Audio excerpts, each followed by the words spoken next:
Nobody ever calls me the first time the furnace makes a funny noise. Not once in 45 years they call me the night it finally quits. And it's always the coldest night, and there are always kids in the house. I used to think that was just bad luck stacking up. Same story over and over. The AC that's been running long and never quite catching up, it doesn't get looked at until the thermostat says 90 and the dog's laying flat on the tile vent trying to find cool air. The furnace that's been rattling since last winter gets called in at 10 degrees on a Sunday. This has figured something out. I'm Dave. I fix air conditioners over in Kingfisher, and today I'm chewing on the reason people wait. Because it turns out it isn't laziness. There's real psychology under it. I've been at this long enough that I can walk up to a unit and tell it's been hurting for a while. The capacitor's bulged up like a soda can somebody left in the freezer. The filter's so packed you could plant a garden in it. The refrigerant's low enough that the thing's been working twice as hard as it should for months. None of that happens overnight. So I ask, how long's it been doing this?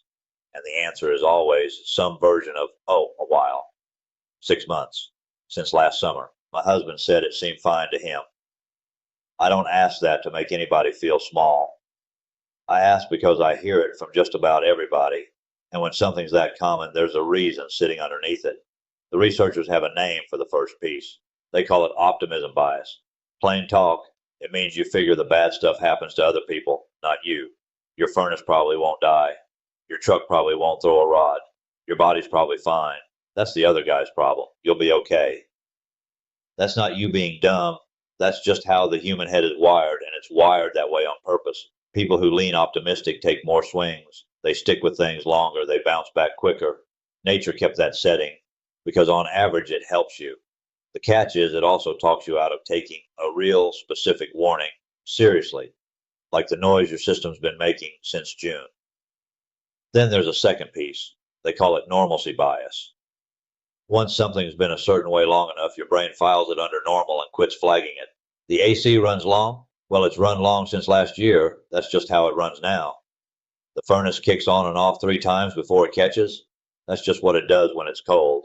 Your head is real good at getting used to a worse baseline and then defending it like it's fine. Put those two together and you've got a trap. The problem has to get bad enough to punch through both of them before anybody picks up the phone. That right there is why my January calls come in at 10 degrees, not in October when the same fix would have cost half as much. Here's the part I really want folks to hear. That January call, the one where the furnace has already quit, it isn't just a hassle, it's expensive. And a lot of the time, the part that let go had been waving a flag for months. A failing inducer motor gets loud. A cracked heat exchanger throws a smell. A dying capacitor makes the system pull more power than it should, which runs your electric bill up and beats on the compressor the whole time. So by the time you call me in a panic, the little problem's usually grown into 3 problems. And now the emergency rate's on the ticket. And if it's a weekend, that's on there too. There's a name for this too. The cost of delay shows up everywhere, in doctoring, in machinery, in money. Getting after it early is almost always cheaper than getting after it late. Not a little cheaper, a lot cheaper. That oil change you skipped for 8,000 miles doesn't just cost you an oil change, it costs you an engine. I'm not telling you this to twist your arm. I'm telling you because I honestly want you to see what waiting costs, not what it feels like it costs, in the moment when everything still seems fine. So what actually breaks through all that? What gets a person to act before the thing dies? 2 things, a real number and a neighbor. The real number is this. I can stand in your house and tell you exactly what your system's doing, exactly what it'll run you if it fails, and exactly what it costs to handle it right now, while it's still limping instead of dead. That's a hard figure in your hand instead of a fuzzy feeling that something might go wrong someday. Hard figures cut through the bias in a way that a general, you ought to get that looked at, never does. The neighbor is the other half. When the fella down the road tells you his furnace quit in January and it ran him 4 times what a fall tune-up would have cost, that lands different than me saying the same words. So I ask the folks who've lived it to tell the story when it comes up, not as some sales gimmick, just honest talk between people who live in the same town and heat the same kind of houses. A tune-up in the fall isn't a luxury.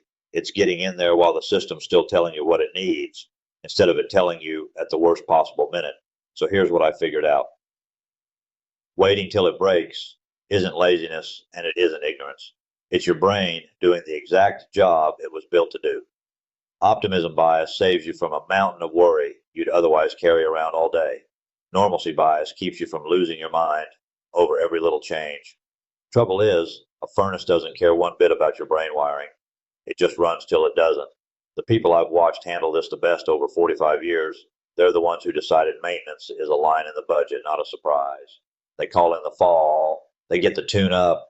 They're not white knuckling it every January because they already know what their system's doing. That's not the expensive habit. That's the cheap one. The math is just hard to feel until you've been burned by it once. This has Figured Something Out. I'm Dave Hartzell. Thanks for riding along with me. Call 405-375-4822 or book at hartzellsheetair.com.